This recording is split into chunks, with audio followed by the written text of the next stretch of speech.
Buon pomeriggio, Casa Galax. Berto, dov'è? Ecco qua, Berto? Aspetta, vi faccio vedere Berto. Eccolo qua, Berto, che non so cosa mangi, Berto? Non so, Berto mangia. Allora, siamo a venerdì 17. Tutti dicono, venerdì 17 porta sfiga, perché il 2020 non porta sfiga, forse di più.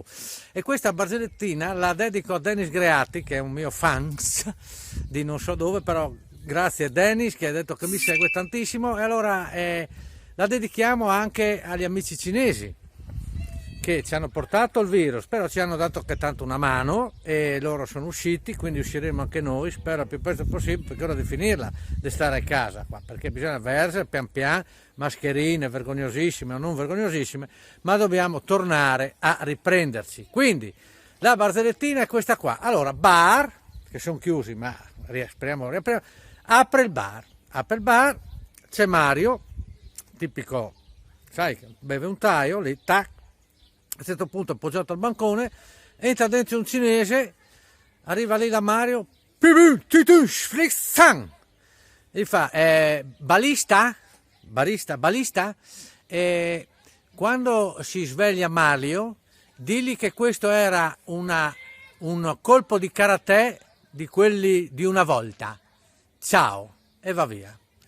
Il giorno dopo Mario, tutto ingessato, tutto con le stampelle, spogliato al bar, entra il cinese, scribun, titi, slibun, pam! Mario partiare. Balista? Quando si sveglia Mario, digli che questo è la seconda karate, fortissimo, e io ho dato tutto. Tac! Il giorno dopo Mario, dur fasciato, ne bende ca, torna al bar, ordine di bevi, entra il cinese, scribun, pam! Balista? Quando si sveglia Mario, digli che questa è la terza colpo di karate di quelli folti. Ciao, e va via. Torna al quarto giorno, Mario non c'era. Balista, Mario non c'è, non so. In un certo punto senti